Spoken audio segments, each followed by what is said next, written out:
과거에 어깨 질환에 대한 정밀한 검사가 부족했던 시기에는 오십견이 훨씬 많이 진단되었지만 현재는 어깨 질환에 대한 정확한 검사로 인해서 만성 어깨 통증은 회전근개 질환이 가장 흔한 원인으로 널리 알려져 있습니다. 특히 회전근개 파열은 55세 이상에서 높은 빈도를 보이고 있으며 고령화 사회가 될수록 증가 추세를 보입니다.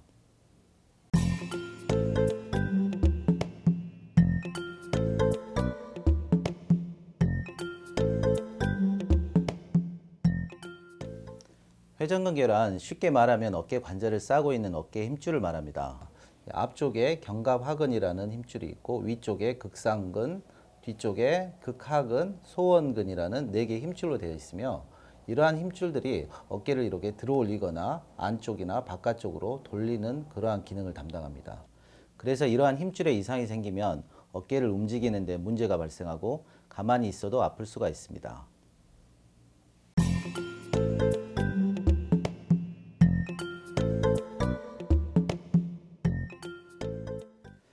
회전근개 질환의 대표적인 것으로는 어깨 충돌 증후군과 회전근개 파열을 들 수가 있습니다.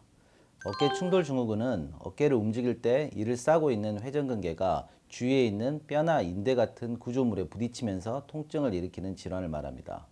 흔히 팔을 전방으로 들어올릴 때 어깨 통증을 느낀다면 이 질환을 의심해 볼 수 있습니다.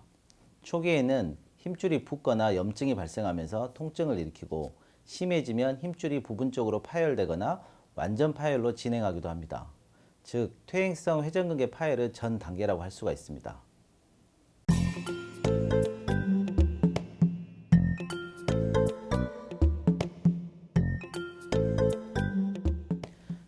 회전근개 파열의 원인은 다양해서 한 가지로 설명할 수 어렵다는 것이 중론입니다. 물론 어깨 힘줄의 충돌 증후군이 흔한 원인이 되기도 하지만 힘줄 자체의 퇴행성 변화나 노화 현상 등도 중요한 병인으로 보고되며 어깨 관절의 반복적인 사용이나 과도한 인장력, 운동 역학의 이상 등 여러 원인들이 있을 수 있습니다. 또한 외상으로 인해서 힘줄이 파열되는 경우도 있으므로 회전근개 파열의 원인은 여러 상황을 고려해야 하며 환자마다 차이가 있습니다.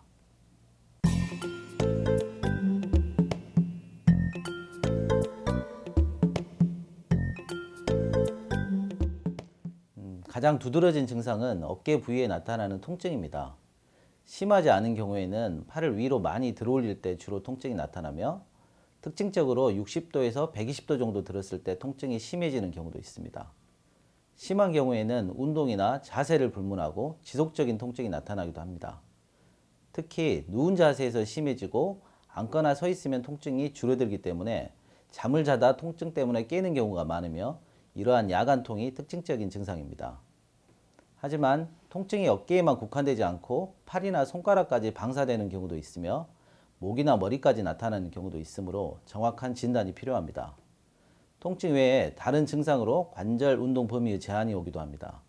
이런 경우에는 어깨 관절이 굳어버리는 오십견과 증상이 비슷하므로 일반인들이 회전근개 파열을 단순한 오십견으로 오인하는 흔한 이유이기도 합니다.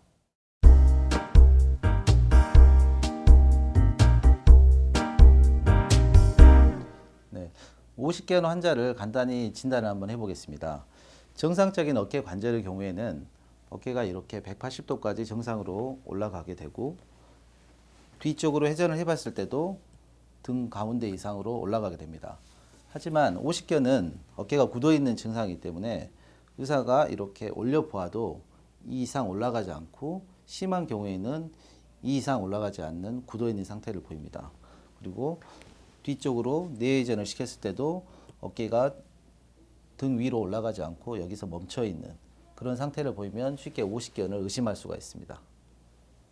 회전근개 파열의 경우에는 어깨가 굳어있지 않는 경우에는 이렇게 정상적으로 올라갈 수가 있습니다. 하지만 굳어있는 경우에는 다 올라가지 않을 수도 있으며 힘줄이 파열돼서 힘이 없는 경우에 팔이 갑자기 떨어지기도 하는데요. 보시면은 이렇게 팔을 놓으면 갑자기 떨어지는 경우에 회전근개 파열을 강하게 의심할 수가 있습니다.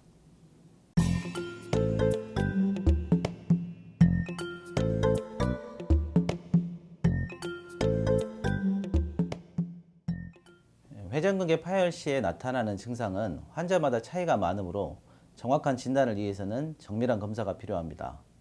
엑스레이만으로는 진단되지 않는 경우가 많으므로 확진을 위해서는 초음파나 MRI 같은 어깨 힘줄을 볼 수 있는 검사가 필요합니다. 그렇다고 해서 어깨가 아프면 무조건 초음파나 MRI 같은 검사를 하기엔 부담스러운 경우가 많으므로 정형외과 전문의의 사전 진찰을 받은 후 여러 이학적 검사상 회전근개 파열이 의심스럽다고 진단되면 정밀검사를 받아보는 것이 필요합니다.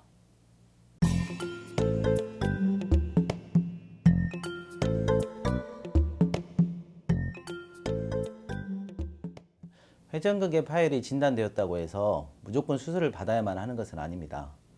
힘줄이 완전히 파열된 경우를 전층 파열이라고 하고 일부만 파열된 경우를 부분층 파열이라고 하는데 일반적으로 부분층 파열의 경우에는 1차적으로 비수술적 치료를 시행합니다. 이런 경우 통증이 없는 한도로 활동을 줄이고 국소 휴식을 취하면서 관절 운동과 회전근개 기능을 도모하는 치료를 시행합니다. 이러한 비수술적 치료에 호전을 보이지 않는 경우에는 수술적 치료를 고려합니다. 하지만 전층 파열의 경우에는 수술적 치료를 받는 것이 바람직합니다. 전층 파열의 경우에는 비수술적 치료로 증상이 호전되어도 재발 및 파열이 진행될 가능성이 많으며 파열이 너무 진행하면 치료에 어려운 점이 많아지므로 최근에는 수술적 치료가 더 권장되고 있습니다. 특히 나이가 젊을수록 외상이 뚜렷할수록 통증이 심하거나 파열 범위가 클수록 기능 상실이 심할수록 증상 기간이 길수록 수술을 택하게 됩니다.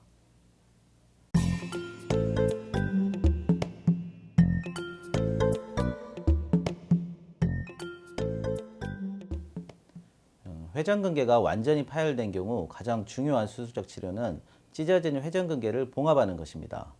이 사진은 회전근개 파열 환자를 관절 내시경을 이용해서 수술하는 사진입니다. 내시경을 이용해서 들어가 봤을 때 이 뼈에서 이 힘줄 부분이 떨어져 나와서 이렇게 파열되어 있는 부분을 관찰할 수 있습니다.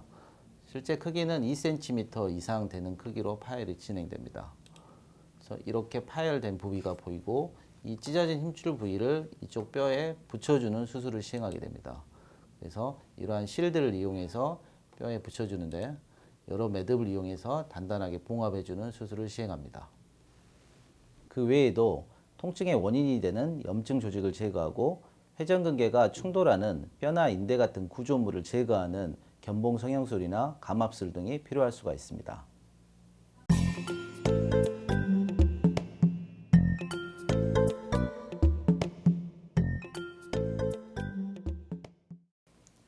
최근엔 회전근개 질환에 대해서는 대부분의 경우 관절 내시경 수술을 시행하고 있습니다.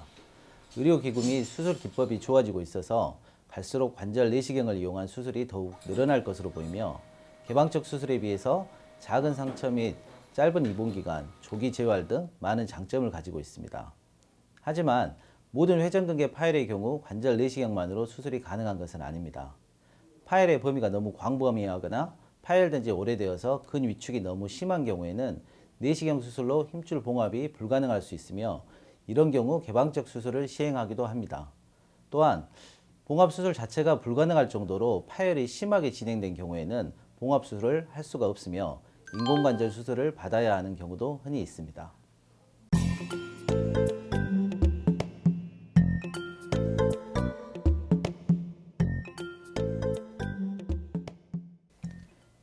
회전근개 질환은 중년 이상의 나이에서 어깨 통증의 가장 흔한 원인입니다. 흔하다 보니까 어깨 통증을 참고 지내는 경우를 많이 봅니다. 하지만 어깨 통증이라고 해서 전부 회전근개 파열은 아니며 쉽게 진단되어서 간단히 주사 치료를 하거나 물리치료만으로도 호전되는 질환도 많습니다. 하지만 정확한 진단이 되지 않는 상태로 막연하게 지켜보다가는 더 큰 질환으로 진행하는 경우가 흔합니다.